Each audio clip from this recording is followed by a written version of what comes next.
Hey drawing students, Mr. Feather here. This is the first lesson for drawing class, and this should take you, just some practice time, maybe half an hour or so. But what I want to do is show you some ways to use colored media, which is my colored 4 or quarter 4 unit. And what you will need is some kind of marker. And it doesn't really matter what kind of marker, anything that's going to color the paper for you. So if you've got a pack of Crayolas, that's fine. If you've got the nicer kind of, brush markers, these are awesome too. But they don't have to be fancy. Even a Sharpie will work, or anything like that.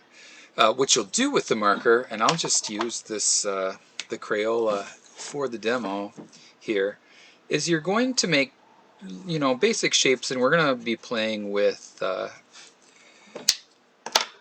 ways to make them three-dimensional. So I'm going to maybe I'll use the other marker and just kind of show you that it really doesn't matter. You're just kind of staining the paper. One of the advantages of the brush markers is I think they look a little nicer going down, and you can also go in and darken or like intensify color by layering if you want.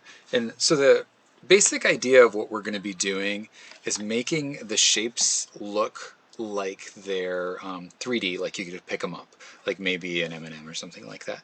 So I'm going to indicate a light source, which I will pick this direction.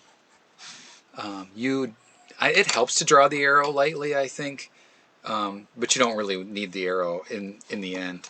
So now that I've got markers, I'm going to be switching to colored pencils. And unlike the markers, the brand of colored pencils does matter, because if you have the cheapest colored pencils, the pigment won't actually go down very well.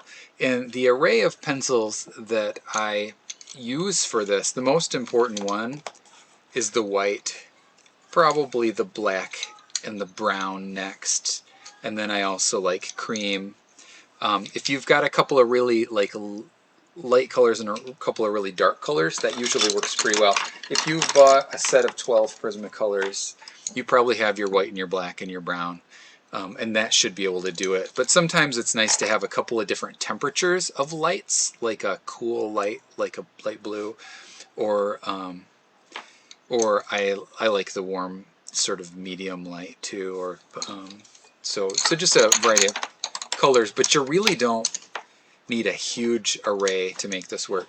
You've got light coming in and hitting the form, and I might just imagine that the white is going to sort of hit this edge. And this paper's dry. The marker was wet, it soaked in, it dried, and so this pencil will cover right over the marker that I put down. And so I've got this sort of a white shine. And different surfaces take shine a little differently. I'm not going to use my black, because black is a little bit intense, but I will use a brown, because brown is really sort of our dark orange color, to like hit the other side where the light won't get to.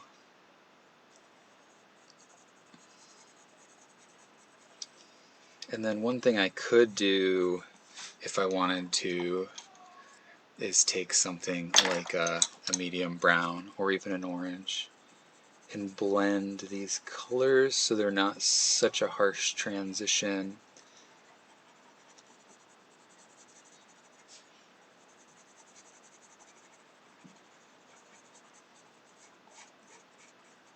And then similarly, I could do that with a light orange or a yellow or a sort of a cream if I wanted to soften out where the light hits. Just kind of depends on the effect I'm going for, what kind of surface I'm actually coloring in. And then I can either use my black colored pencil and go around it, but I could also use something like a fine point pen. There are times where it's nice to hit outlines like nice sharp and black, and other times where it doesn't actually give me the effect that I want. And then maybe lastly I'll go in with just a little bit of black to just kind of bolster that deep shadow there.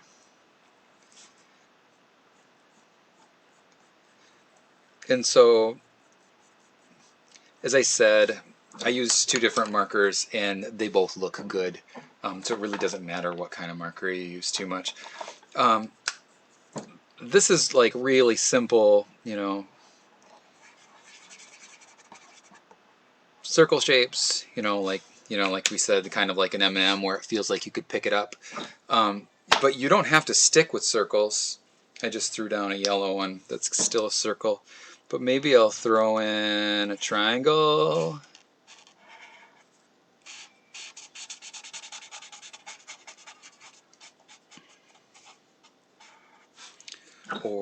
And I can play with whatever colors I want. Or let's grab something out of here that I haven't used yet. Let's go for a green square.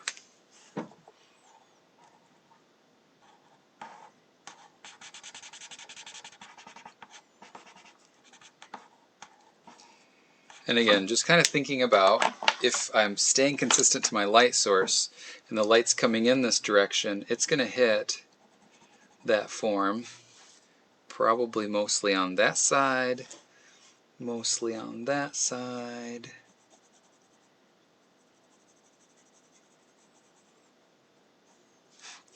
And mostly on this side.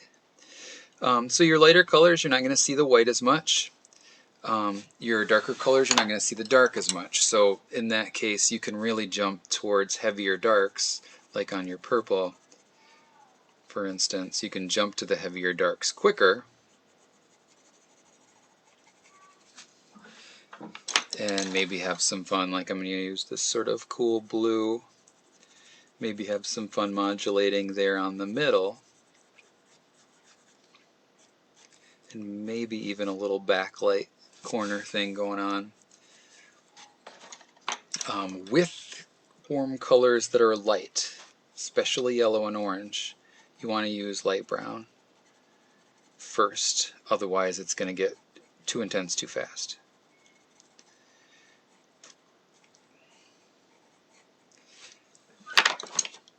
And I'm going to put a little bit of cream on there to soften it out.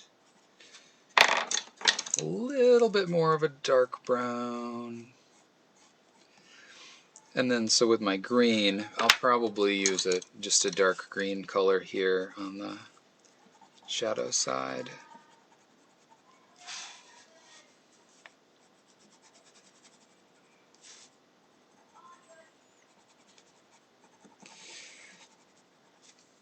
And then I would hit the outlines there and just sort of kind of continue on. Just kind of practicing with that sort of illusion of 3D. If you want to take this to a more advanced level, use your Chromie, look up photos of candy or buttons or gemstones or like some sort of object that feels like this, and then actually copy the more subtle intricacies of what's happening with the light and shadow and those edges, because sometimes you'll get like a little bit of shadow edge on what you would think was the highlight, or you might get a little bit of a backlight edge going on. You also might get some information like maybe these things are casting shadows, which you can do with colored pencil and give them a little bit more like they're sitting on the paper. Couple of thoughts. If you don't have Prismacolor pencils and you've got like a set of Crayolas, that white is not going to do any good for you. You're going to color on top of that and it's just going to be dull because it's a cheap colored pencil. Options that you have to deal with that, one is to use a paint pen marker and hit. I don't know if this is actually activated. Yeah, this might be brand new. But if you hit it with a paint pen and you have a paint pen, that's one option. Option number 2 is to actually use white paint with a little skinny brush and pop highlights on after. Option number 3, which is one that I think is very nice, is to make your shape,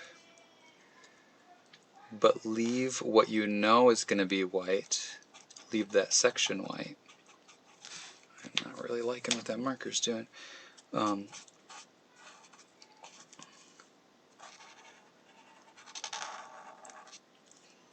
So you can actually, this is how watercolorists work too, you can actually leave white, what needs to be white.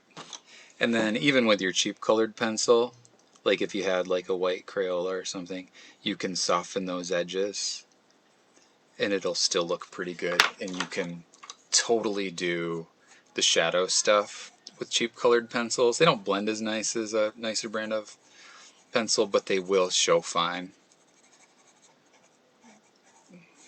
right on your drawing.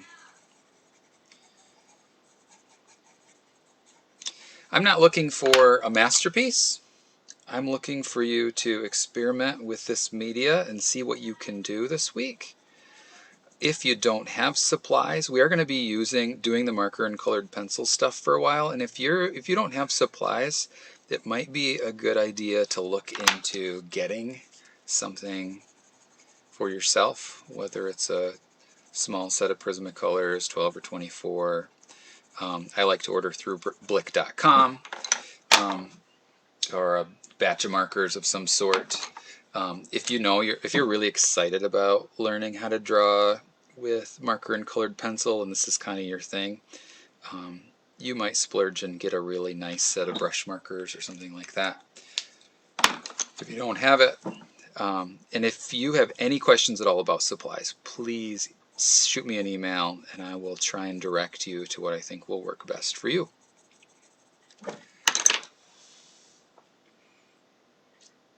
Happy drawing. I'll catch you later.